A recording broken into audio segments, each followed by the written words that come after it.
KG কি পাওয়া যাবে? দেখে চাচা সামনে আরো আছে ভাঙা, দেখে যাও। এই বাইরে তাকাসটা দিয়ে দেবে, এই যে এনারে চিনে রাখেন, এই ফেস্টারে চিনে রাখেন, একেবারে পুরা দিয়ে দিবে, ঠিক আছে? দাম যদি করে যদি না কিনেন তাহলে কিন্তু লস খাবে। দেবো কাটু কাট হলে হালাইতে ভাই আজ ভালো করে একটু খারাই দেন। যেটাকে আমি ছোটবেলা থেকে প্রচণ্ড অপছন্দ করতাম, আমাকে কখনো কেউ খাওয়াতে পারে না এটা। কিন্তু এই একটা জার্নিতে যে আমার কি হলো, I just start loving ilish. And এখন ইলিশ আমার কাছে এমন একটা মাছ হয়ে গেছে যেটা জাস্ট আমার লাগবেই। অ্যান্ড এই যে নেশাটা, এই নেশাটা শুরু হয়েছে আমার এই জার্নি থেকে। আজকে যাব পোড়াদহ কুষ্টিয়া থেকে মাওয়াঘাট। আর এখান থেকে ইলিশটা খাওয়ার পরেই আমার ভিতরে ইলিশের জন্য আলাদা একটা প্রেম জন্ম নিয়েছে। So let's see how this ilish craving started in my life. কাইলু যাবে যাবে, তুই যাবি এখনো দেখ। আজকে যাবো হচ্ছে আমরা বাবা। Let's go. সো এখন বাজে হচ্ছে 7:49। তো আমরা রওনা দিলাম হচ্ছে পোড়াদহ জংশন থেকে, আমার হোম টাউন আর কি। সোজা যাবো রাজবাড়ি, তারপর রাজবাড়ি থেকে ফরিদপুর, ফরিদপুর থেকে ভাঙ্গা, ভাঙ্গা থেকে বাবার। রাস্তাটার কথা কি বলবো, আই জাস্ট লাভ ইট। 2 সপ্তাহ আগে যখন ঢাকায় গেছিলাম তখন আসলে ওটা এক্সপিরিয়েন্স করার সুযোগ হয়েছে আমার এই সেম বাইক নিয়ে আর কি। ওয়াও, মনে হচ্ছিল লাইক রাস্তাটা আমার নিজের, রাস্তায় কেউ নাই, শুধু আমি একা। যত স্পিড দিচ্ছি আমার গ্যাস কম পড়ে যাচ্ছিল। ওকে, আমরা বটতল পার হয়ে গেছি, সামনে চৌরাহাস। মেবি ওখানে সবাই ওয়েট করতেছে আমাদের জন্য। আমাদের গাড়িতে আমি আছি আর আমার পেছনে মুস্তাক আছে। আমরা টোটাল 4টা বাইক নিয়ে গেছিলাম অ্যান্ড টোটাল 8 জন, এক একটা বাইকে 2 জন করে। তো আমরা চোরহাস থেকে সবাই একসাথে হয়ে যাত্রা শুরু করে দিলাম। রাস্তার মাঝখানে আমরা কথাবার্তা বলতেছি যে কোথায় যাব, কোথায় দাঁড়াবো, কোথায় নাস্তা করব। এভাবে কথা বলতে বলতে আমরা পাংশা পর্যন্ত পৌঁছে গেছি। অ্যান্ড পাংশাতে পৌঁছানোর পরে পাংশা বাজারের উপরে আমরা একটা রেস্টুরেন্ট খুঁজে পেয়েছি, সেখানে আমরা খাওয়া দাওয়া করবো। অ্যান্ড এখানে যে ডিসকভার বাইকটা দেখছেন, এটার একটা আলাদা কাহিনী আছে, যেটার জন্য আমরা একটু সমস্যায় পড়েছিলাম। সেই কাহিনীটা আমি একটু পরে বলছি আমাদের নাস্তাটা শেষ হলে। ওর নাম কি বল? তোমার এখানে লেখা আছে 25, 25 থেকে 70 চালালে হবে তুমি। আর 25 থেকে 75 চলছে, তখন আর 75 চলছে, দেখেন সাইড আছে সেখানে 80, বিরাট 85 চলছে। কি মামলাই যাবেন না? মানে এখন তুমি হিসাব করে দেখলাম যে এখান থেকে তো অলরেডি 8টা কেজি হবে। 8টা কেজি হবে, 8টা কেজি। তাহলে চলো সামনে হচ্ছে হাইওয়ে পুলিশের একবারে যাই হিসাব দিবেন আপনি, কয়টা কেস হয়ে আমার কি যায়? ওরা তো নাই, ওরা তো দাঁড়ায়নি, তো আমরাই যাই। হ্যাঁ, এই ঘটনা পেট পূজা আগে করতে হবে, নাহলে ক্ষুধা লেগে গেলে ক্যান্সেল আছে, সমস্যা হবে। ডিম আর হচ্ছে আলু ভর্তা, এখন আপাতত এটাই খাবো। তারপরে মাওতে গিয়ে ইলিশ খাবো। যে আমাদের বড় ভাই আছে, আমাদের বড় ভাই আমাদের ইলিশ খাওয়াবে। নাস্তা শেষ করে আমাদের একটু আসলে অন্যরকম চিন্তা ভাবনা হলো যে আমরা একটা গাড়ি একটু চেঞ্জ করব।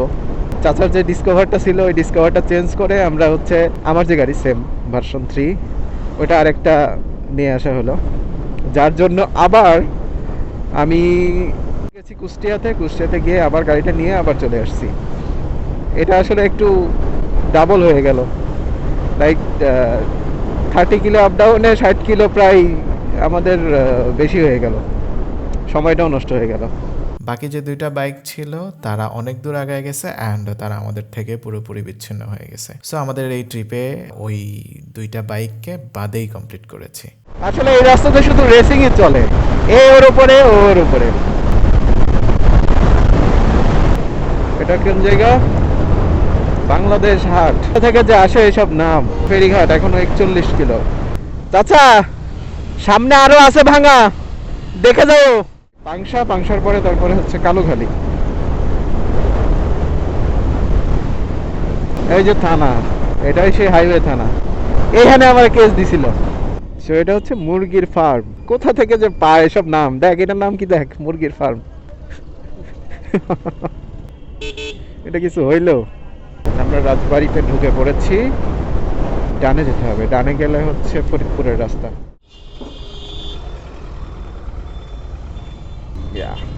সো এটা হচ্ছে ডিরেক্ট ফরিদপুর চলে গেল।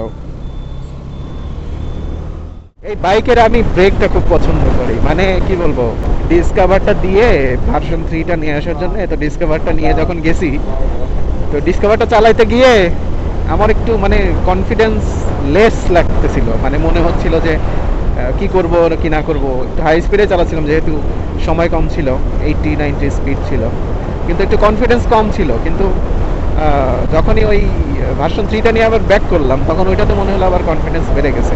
যে এদিকে আমরা পদ্মা সেতুর রাস্তায় তো যাচ্ছি,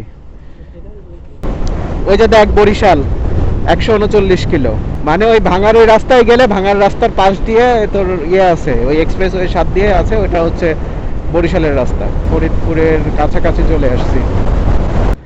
একটা কাজ করো, পাম্পটা চেক করে নাও। টায়ার্ড হয়ে গেছি, আমিও টায়ার্ড হয়েছি, আমার জানু আমার গাড়িটাও টায়ার্ড হয়ে গেছে। চাচা তুমি টায়ার্ড হয়েছো? একদম। চাচার এই গাড়িটা নিয়ে না নিয়ে আসলে চাচার অবস্থা আরো খারাপ হয়ে যাবে। এখানে একটু রেস্ট নেবো, রেস্ট নেওয়ার পরে তারপরে ও কফি চলে আসছে না, কফি চলে আসছে। দুপুরবেলা করে কফি একটু কেমন লাগে, এবার তাও খাই, সমস্যা নেই। ওকে, তো আমাদের স্বল্প বিরতি নেওয়া কমপ্লিট, একটু কফি খেলাম, এখন আবার যাত্রা শুরু করব। আমাদের গাড়িগুলোও বেশ টায়ার্ড হয়ে গেছিল, বেশি গরম হয়ে গেলে তখন আবার আরেক সমস্যা। তাহলে আর হচ্ছে 73 কিলোমিটার, 1 ঘন্টা 18 মিনিট লাগবে না, দেখি কতক্ষণ লাগে। এতটুকু রাস্তায় কত গাড়ি চলতেছে আল্লাহ। ওই যে স্টেশন, এটা হচ্ছে মেবি ভাঙা স্টেশন। হ্যাঁ হ্যাঁ, এটা ভাঙা স্টেশন। দেখছি ওই সুন্দরবনে যাওয়ার সময় এটা দেখছিলাম, ওই দিক দিয়ে যাই। ও মাই গড, ফাইনালি এক্সপ্রেসওয়ে শুরু হলো।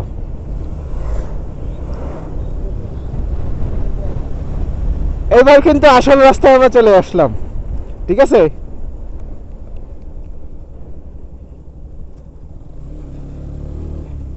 এই রাস্তায় গাড়ি চালানোর মজাই আলাদা। বরিশাল, এই যে বরিশালের রাস্তা দেখছো, ওই যে বরিশাল, খুলনা, গোপালগঞ্জ, এই যে এত ভালো রাস্তা, কিন্তু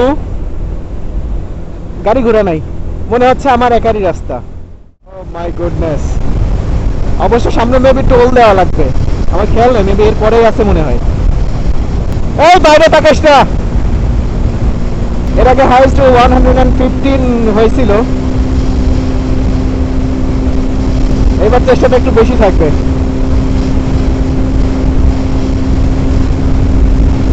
সামনে পুলিশ কাকুরা গান নিয়ে দাঁড়ায় না থাকলেই হয়।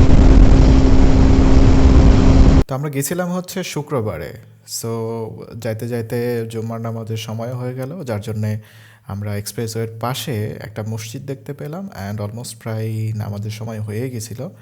অ্যান্ড আমরা তাড়াহুড়া করে আমরা পাশে যে রাস্তা ছিল রাস্তা দিয়ে আমরা জুম্মার নামাজের জন্য চলে গেলাম, অ্যান্ড নামাজটা কমপ্লিট করলাম। আমাদের নামাজ আদায় করা শেষ, আর খুব বেশি সময় হয়তো লাগবে না, 15 কিলো আছে, আর সামনে পদ্মা সেতু পার হব। ও ইয়েস, আসো কাকু। স্বপ্নের পদ্মা সেতু, এই যে এটা হচ্ছে মোটরসাইকেলের।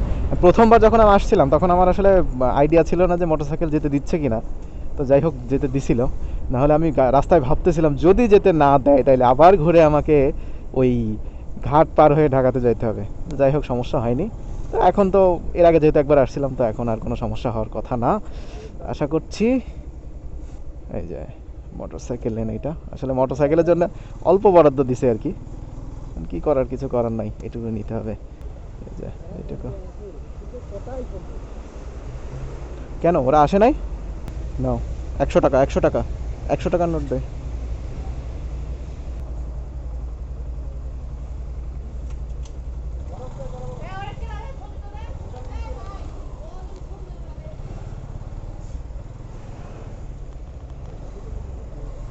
কেন এরকম করলো কেন? ছবি তোলা নিষেধ নাকি?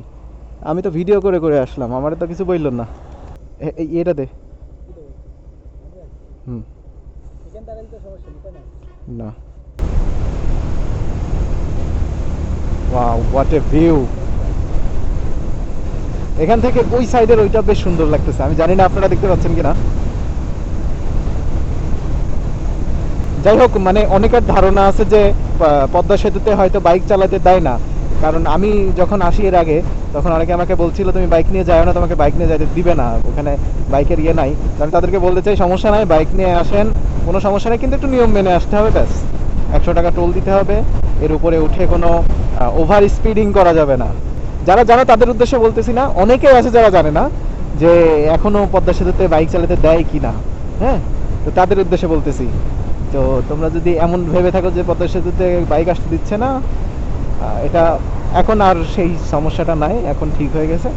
মূলত আসলে হিসাব করলে পদ্মা সেতুটা পার হইলেই ঢাকা, এটা শেষই হয় না।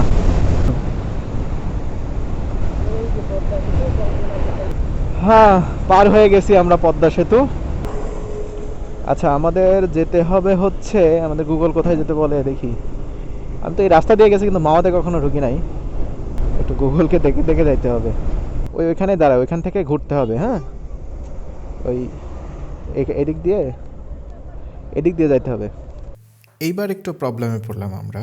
আমি এর আগে যদিও এই রাস্তা দিয়ে ঢাকাতে গেছি, বাট আমি কখনো মাওয়াতে ঢুকি নাই। অ্যান্ড এই ইলিশ ফিলিশ এগুলো কোথায় কী করে এগুলো আমার জানাও ছিল না। তো যার জন্য অবশ্যই গুগলের হেল্প নিতে হচ্ছিল। অ্যান্ড গুগলের হেল্প নেওয়ার পরেও আমি আসলে ঠিক বুঝতে পারছিলাম না, কারণ ওখানে অনেকগুলো রাস্তা ছিল, ঠিক কোন দিক দিয়ে যাব। যারা চেনেন তারা তো চেনেনি। তো এখানে আমরা আসলে একটু আলোচনা করছিলাম যে কিভাবে যাওয়া যায়, কেমনে যাওয়া যায়, গুগলের ম্যাপের একটু দেখার চেষ্টা করছিলাম। দেন ওখানে কিছু মানুষের কাছে জিজ্ঞেসও করলাম। দেন জিজ্ঞেস করার পরেও আমরা গিয়ে আমরা ভুল জায়গায় গেছি আর কি।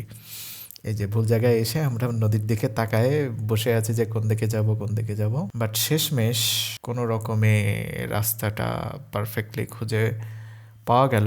সো এটা হচ্ছে শিমুলিয়া ঘাট, মাওয়া।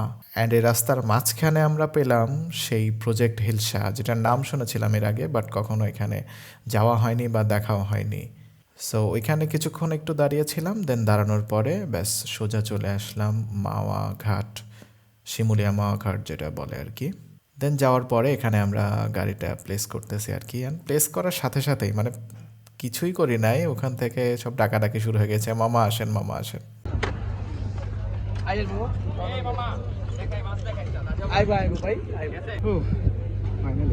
কত খুঁজছি, খোঁজার পরে তারপরে পাইছি।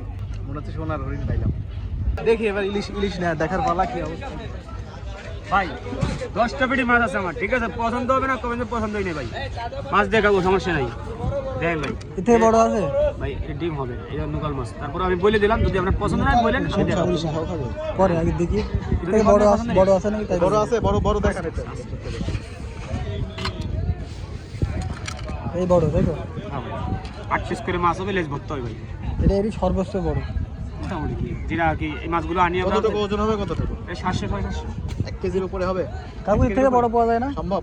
হ্যাঁ সম্ভব না কেন, কই আছে এটা দেখি একটু। 1 কেজি কি পাওয়া যাবে?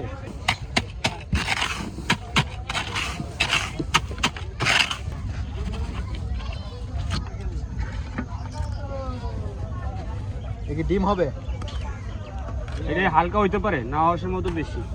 ডিম সহ হবে না? ডিম সহ নেবেন? হইব, দেখি। আমরা খাবো সবচেয়ে বড়টা। কেজি না বস, ঠিক আমরা ঠিকই বেশি, ঠিক আছে? কে বলতে? হ্যাঁ পিস হিসাবে? পিস হিসাবে বস। আমি এটা বলবো, আমি এটা বলি কেন না, 1350 টাকা। কত হবে কেন? এটা কেজিতে একটু হালকা কম হবে। আচ্ছা, ওজন দেওয়া যাবে? বস 900 গ্রামের উপরে আছে। 900 গ্রাম হবে না? আচ্ছা, ওজন দেওয়া যাবে? আমাদের হাইস্ট বড় লাগবে। আচ্ছা, একটু দেখি। এটা দেখলাম, হ্যাঁ সর্বোচ্চ 800 গ্রাম হবে, যদি 800 গ্রামের উপরে। আচ্ছা, এটি তো দেখলি, তোর তো আইডিয়া আছে, তোর তো মাছের ব্যবসা। মাছ আমি প্রতিদিন 20 মন করে মাছ ধরি, এই দিন পাচ্ছেন প্লাস 5টা মাছ। আচ্ছা, তুই এটি দেখিস, তারপরে এবার দেখিস বড় পাওয়া যায় নাকি। ভাই, আপনার দোকানে যেটা সর্বোচ্চ বড় সেটা দেখেন। সবচাইতে বড় কোনটা?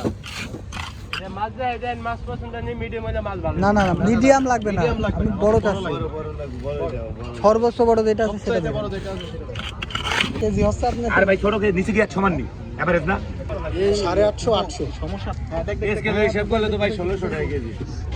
এটা তো নিবেন না, এটা করলে তোমার কি ভাই? আচ্ছা হইলো, ওইসব হিসাব বাদ দেন। তুমি আমাদের মাছ বিশেষজ্ঞ, এই জন্য তো তোমাকে লাগাই দিছি নাকি? এটা হ্যাঁ, দেমু কাটু হলে হালাইতে ছড়া। আপনি তো ভাইরাল হয়ে যাবেন। হ্যাঁ ভাইরা প্রত্যেক দিনই ভাইরাল হয়। না ভাইরাল হলে সমস্যা ভাই, জ্বালা আছে। মানিকের মতো আসে বিয়ে তো মালাইবো আমার কাছে, ভাইরাল হলে জ্বালা। ভাই ভালো করে একটু ছড়াই দেন ভাই, আজকে একটা কথা। এটা কি ধার করা হলো? ভাই একটু দয়া করে, হ্যাঁ একটু ফ্রেশ করুন। হ্যাঁ ভাই একের করে তুমি বোঝো নাই, খাইবেন আর গাইলাইবেন খালি, যে হালা গলায় ভালো মাছ আছে। কয় পিস করবো ভাই?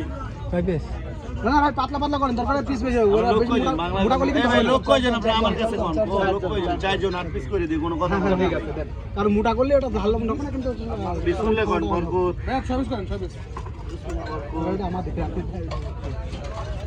এটা বেশি বেশি হয়ে যাবে মনে হচ্ছে আরে হোক একটু 19 পিস ভালো কি ট্রাই কর একবারে পুরো পারফেক্ট হইছে পুরা যদি বেশি পারিস মাছটা কি মিয়া দেখছেন রক্ত দিয়ে মারে বাপ যদি পুরা পায় কি ভাই এটা কি হচ্ছে এরকম কেন হলো কোনটা ওটা এরকম করে ওটা লেজের ভর্তা করে তুমি ওইটা দিয়ে ভাত খাবেন আষ্ট প্লেট বাড়িতে সবাই খবর দিলেন আষ্ট মানে নাট প্লেট এটা তারই বুঝলাম না আপনি এসে যদি দাম করে কিনতে না পারেন তাহলে আপনাকে পুরো একেবারে মানে দিয়ে দেবে এই যে এনারে চিনে রাখেন এই ফেস্টারে চিনে রাখেন একেবারে পুরা দিয়ে দিবে ঠিক আছে দাম যদি করে যদি না কিনেন তাহলে কিন্তু লস খাবেন আমাদের এটা কাটা হয়ে গেছে দাম করে কিনলেও লস খাবেন হ্যাঁ যে কোনোটাতে যে কোনোটা হইতে পারে কোনো সমস্যা নেই ঠিক আছে আমরা এখন ভাজাভাজি করবো না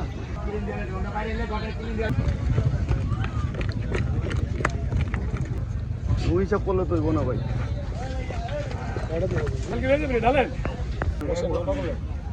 মাছ কয়টা